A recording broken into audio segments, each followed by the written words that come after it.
Hey guys, Hayden here again from Alarm System Store, and today I'm going over the new IQ panel from Qolsys. This is the IQ panel for NS, and what NS stands for is no screen. And as you can see, here's the system here. I got it powered up and plugged in, but it is just an IQ panel 4 structure with no screen on it. So pretty self-explanatory. It does still have a speaker. It can speak out to you. If you press the button on the side here, it gives status readings for the alarm system and its current state, sensors that are in trouble, things like that. But as far as using the system, it is designed to work as a completely app-based system. So the programming is done through an IQ installer app, and that's actually what we're going to be going over today. I'm going to pull up the app and I'm going to screen record it and show it to you guys. But essentially, you program it through the IQ installer app. You get it all set up, get all your sensors enrolled, and the daily use side of it is supposed to be used with alarm.com services. So alarm.com, if you're unfamiliar with them, has an interactive plan for alarm systems where you get an app where you can arm and disarm, get notifications, change user codes, things like that. And that is the intended structure for like daily use. You're meant to use alarm.com with it. Now, there is a way you can use it as a completely local system, but that requires you to get an additional keypad, whether that be like an IQ remote or you could get a DSC Neo wireless LCD keypad. That would enroll on here as well, and you could use that as a way to arm and disarm the system. But in that scenario, it would probably be better just to go with the IQ Panel 4 because it is going to give you all of the touchscreen functionality that the IQ panels feature. So that's generally the better option there. But if you want, you're welcome to get this as a local system with an additional keypad, and that'll be how you interact with it. Now on our site, we are going to be selling this with alarm.com service. I'm sure we'll have a local option as well. We haven't worked out that yet. I'm recording this before we're actually adding it to the website. So once I know more, I'm going to come back and do a daily use style video for this panel showing basically how you can interact with it through alarm.com and how the different types of keypads you can use with it will interact with it as well. So if you're interested in that, should be no more than a couple weeks.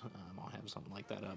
But as for today, the main goal, I want to show you guys how to program the system. So the first thing I'm going to do, I'm just going to default the system as is because I've been playing with it a little bit. Once it's defaulted, I'm going to pull up the app on my phone, I'm going to screen record it, and then I'm just going to talk you guys through the process. The only physical thing that I may do on here, I might show me enrolling the sensor that I'm going to have. It's pretty straightforward. All PowerG devices come with instruction manuals, and in that manual it tells you exactly how to enroll the device. But for demonstration purposes, I'll enroll one on here so that you guys can see what's up.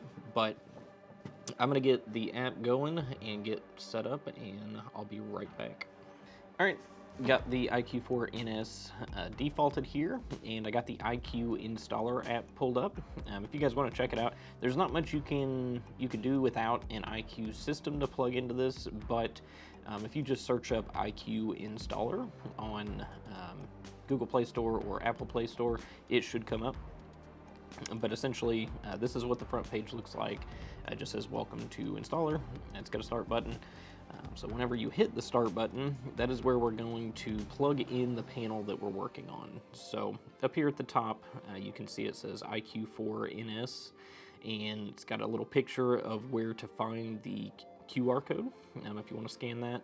If you scroll to the right, you'll also see the IQ Pro, because that is the two different systems that this app works with.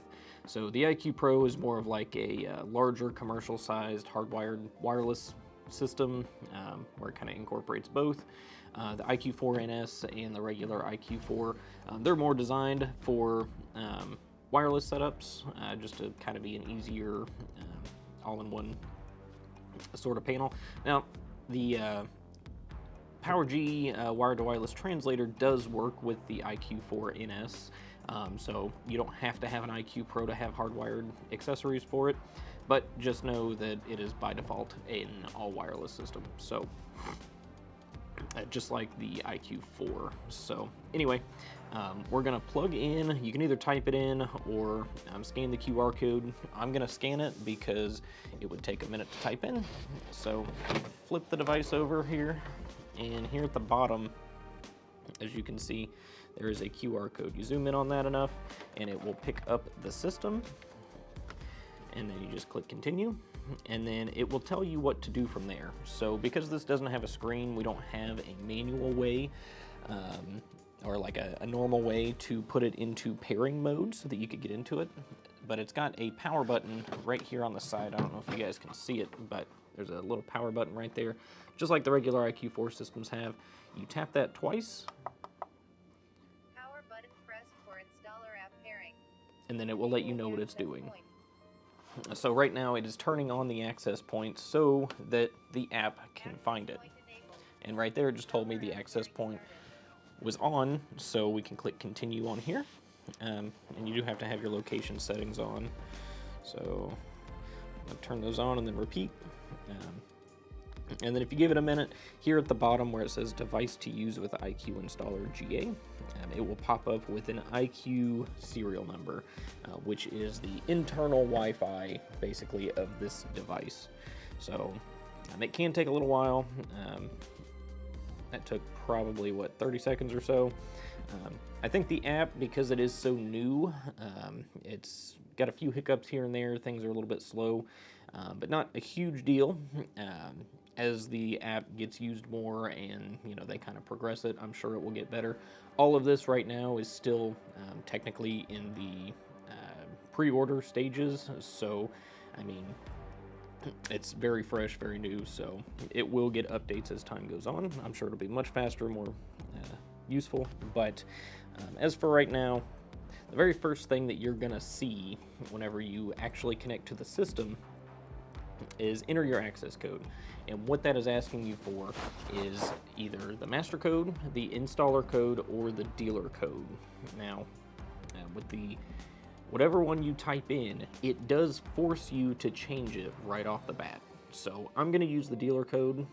I would recommend probably doing the installer code because the dealer code is generally well, most people that sell them are going to lock out that dealer code or, have their own setup for that, blah, blah, blah. But anyway, I'm going to type mine in, which is 2222. Installer app pairing completed. The system tells me that the pairing has been completed, and now the app is prompting me to change that installer code, or the dealer code. So I'm just going to plug in the DSE installer code, which is just 5555. Just something easy to remember for me. And now it says welcome, and it's going to run you through the installation wizard for the iQ4NS. Now, if you've ever messed with an iQ4 system or watched any videos on it, especially about the install wizard, it is exactly the same process. You're just doing it from your app instead of doing it on the system itself. So we're going to click start.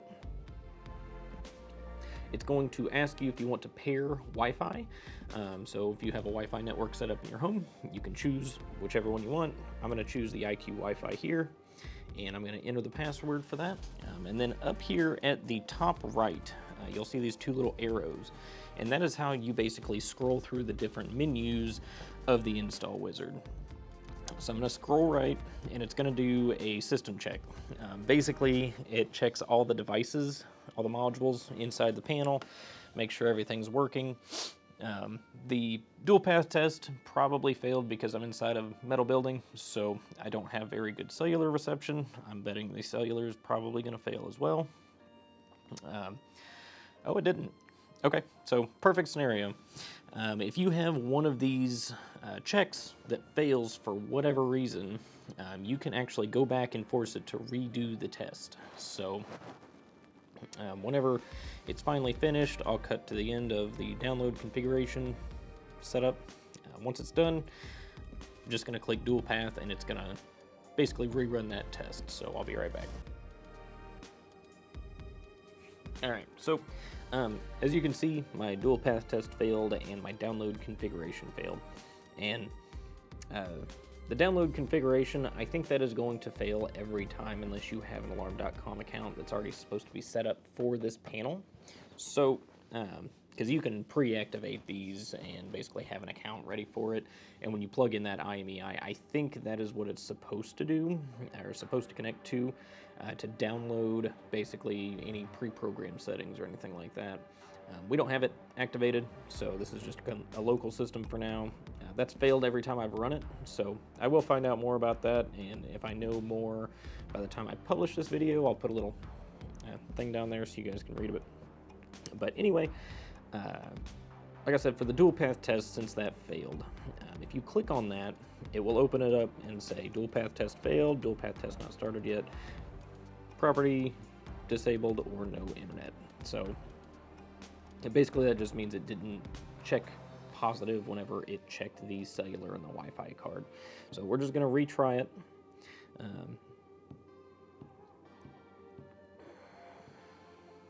Or perhaps the internet is not plugged in at the moment. I'll have to check on that, because the cellular side is good, so might just be having trouble getting Wi-Fi out of that IQ Wi-Fi setup I have over there. But anyway, if you need to retry the tests, just click on them, click retry, and that will tell you if that portion of your system is doing okay. So now that we've done that, I'm going to scroll to the right some more. It asks, are you ready to add sensors?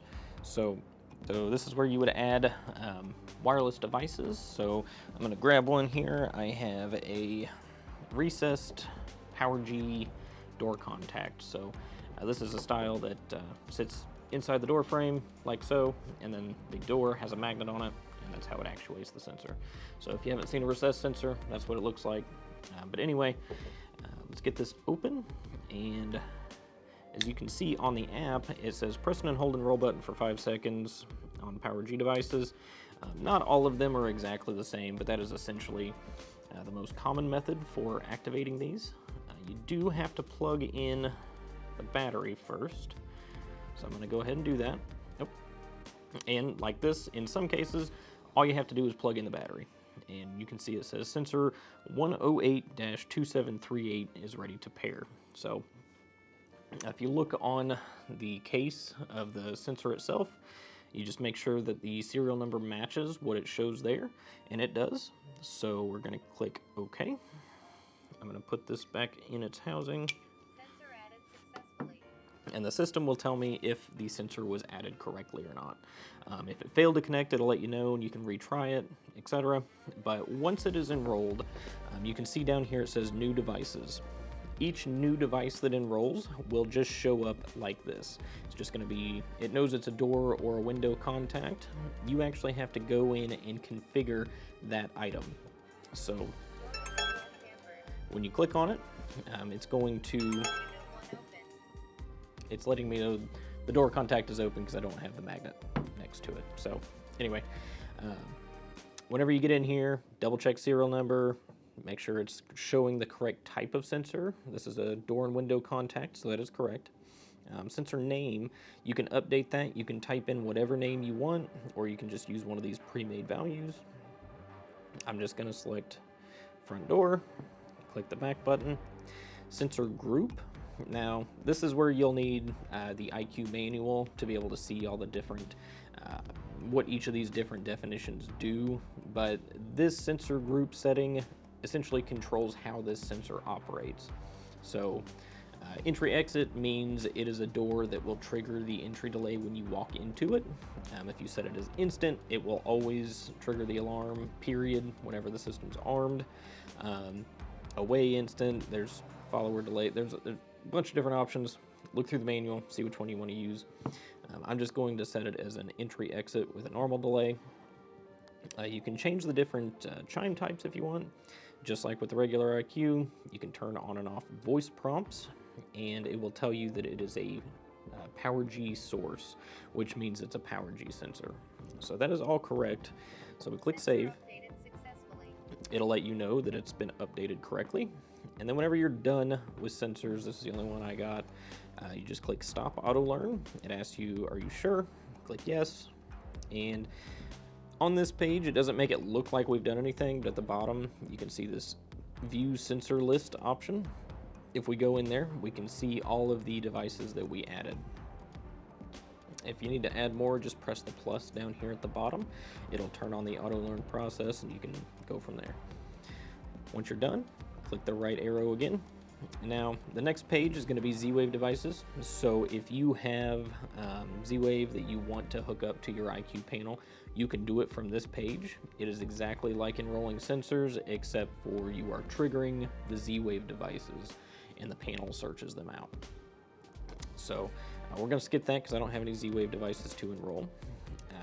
This is the IQ remote pairing. So even though this doesn't have a screen, if you want to get the IQ remote Power G or the wireless DSC Neo keypads, you can enroll those. The DSC Neo keypads, those are going to be done in the sensor section. The IQ remotes have their own setup, which you can see right here. It also has a test function for the IQ remote if you have one to pair. So if you need to, just follow the instructions for that. The IQ remote will pretty much walk you through it.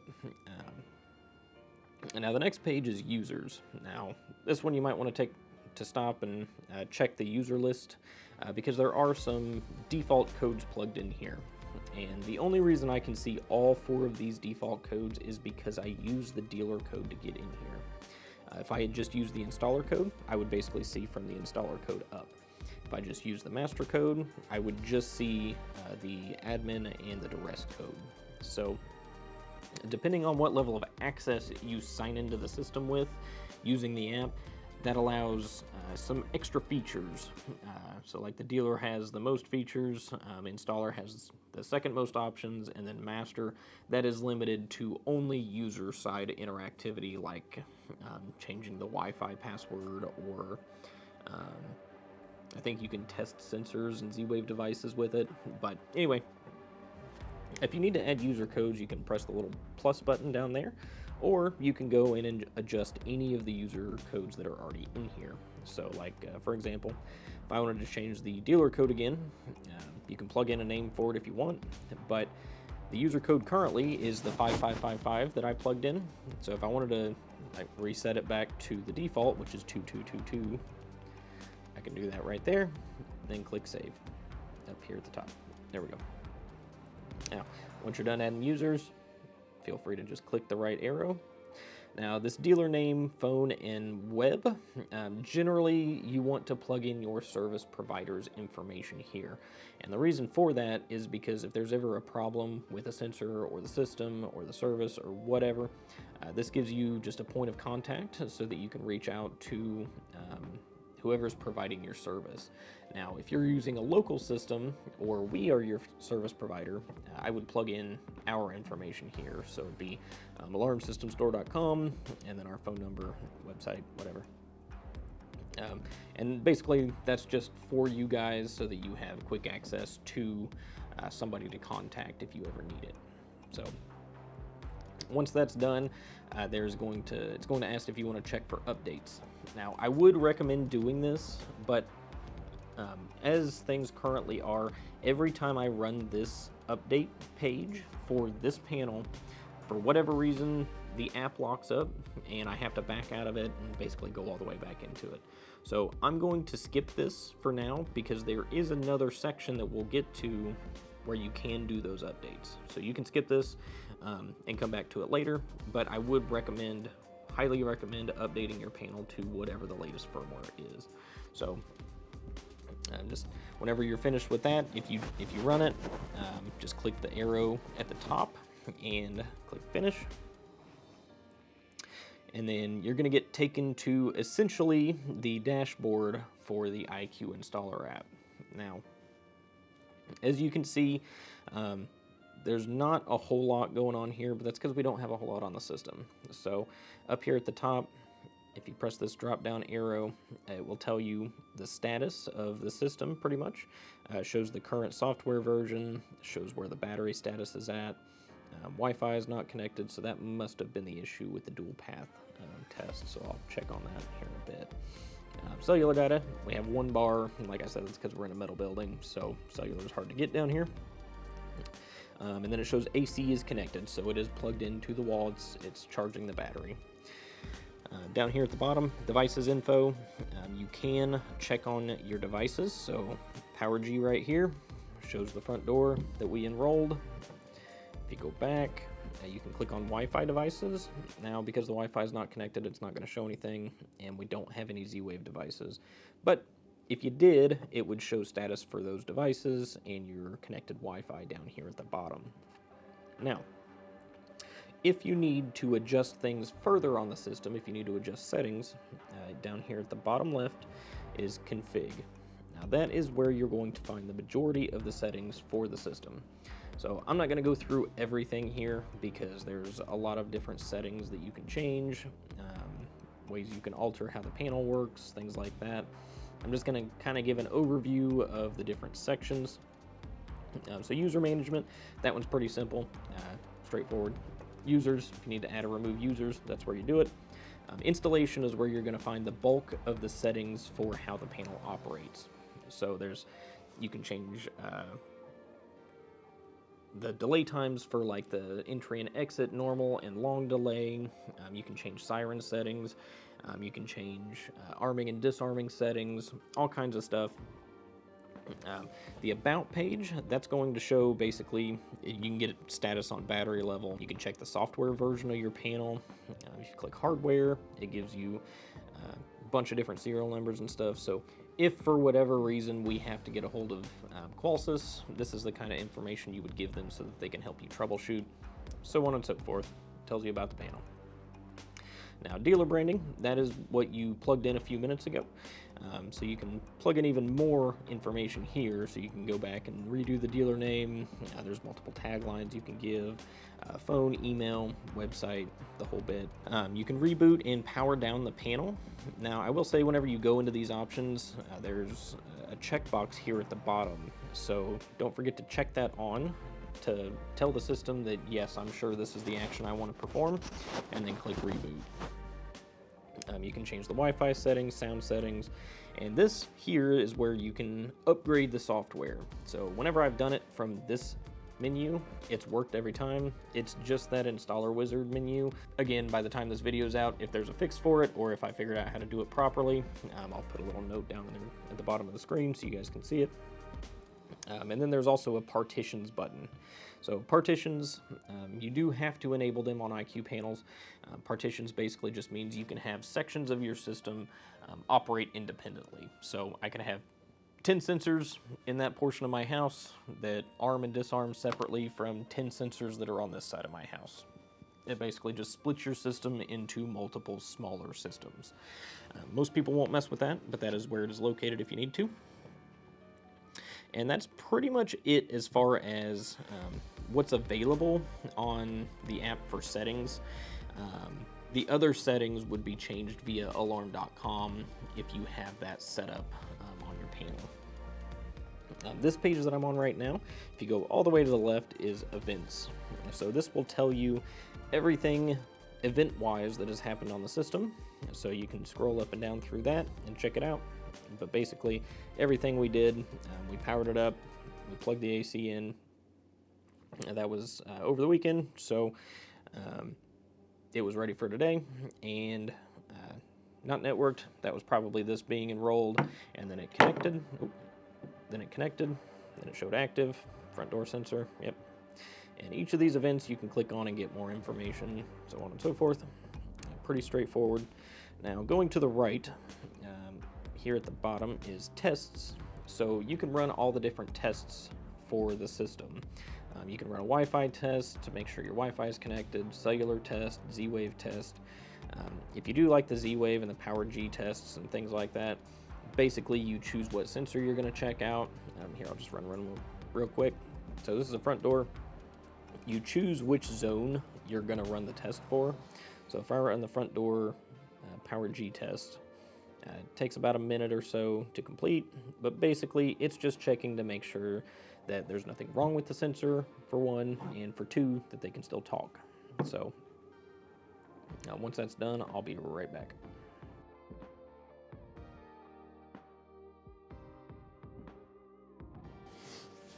All right, and as you saw, our front door test failed there, and that's most likely because I had everything so close together here. Qolsys and PowerG is great for distance, but if you get stuff too close together, it can, basically the signal just jumps right over what it's looking for. So if you need to, if you're like doing a bench setup like this and you have all your wireless devices splayed out and you want to run your tests, I would recommend taking the panel itself somewhere else, just like 10 feet away. Doesn't have to be far. But just give yourself some distance between the panel and all the different sensors, and that way it has the room that it needs to get all those signals back and forth. So this is kind of taking a while, but basically it will tell you if it's getting a good signal or not. Just be green or red. It'll be fairly obvious, straightforward. We do know that's connected though, because every time I interact with it, the panel's telling me that something's happening. So if you need to, there's a dual path Wi-Fi test.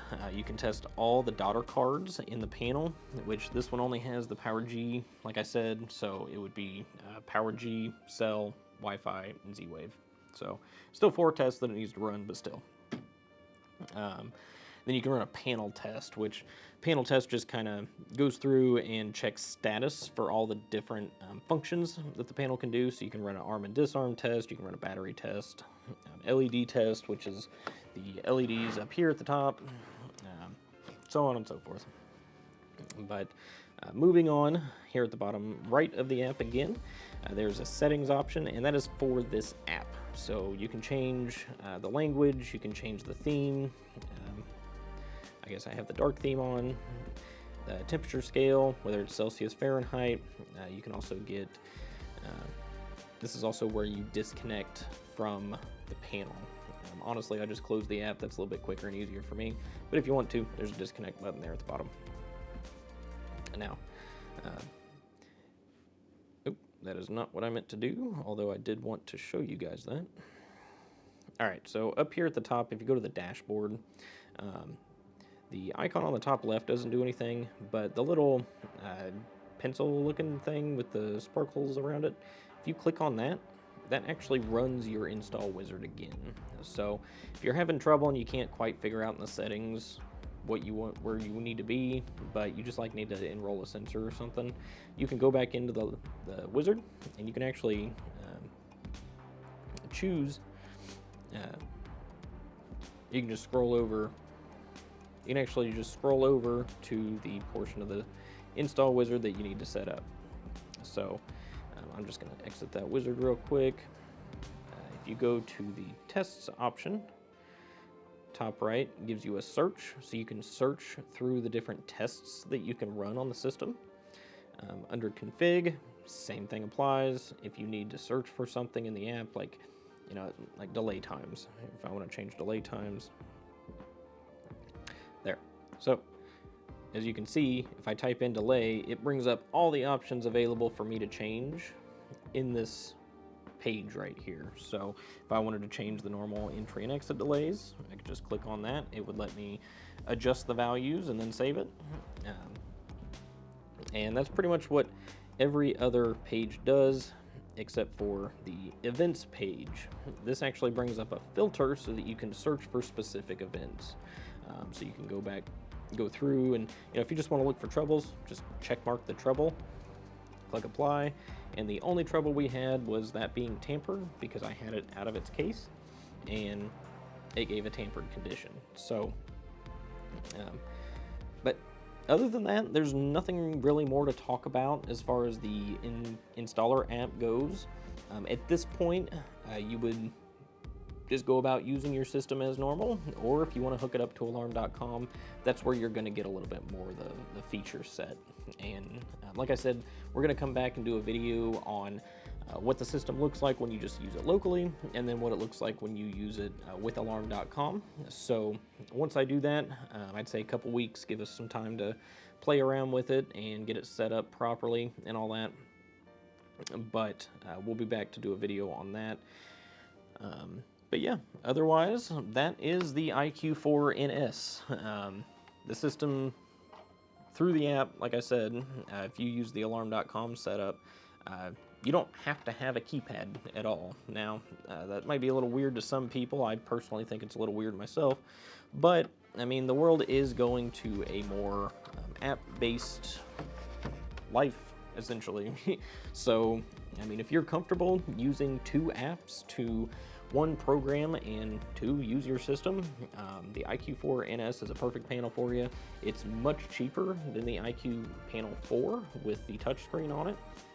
So, you know, if you're just looking for a budget system that has the commercial capabilities of like an IQ panel or a DSC system, this is probably the way to go. Hopefully there are some more updates and some more features that get brought out with this app and stuff. Like I said, they're still very new, but as things evolve and progress, we'll check it out. And anytime anything notable happens, we'll bring out a video like this on it. So if you're interested in the IQ4NS, that should be live on our site by the time this video drops. So go check it out, and if you want one, by all means, get one ordered, and we'll take care of you from there. And if you want to make sure that you don't miss any future videos on this IQ4 system or any of the other videos that we do, click that subscribe button below and give us a like and a comment if there's anything you want to see. Otherwise, I will catch you guys on the next one.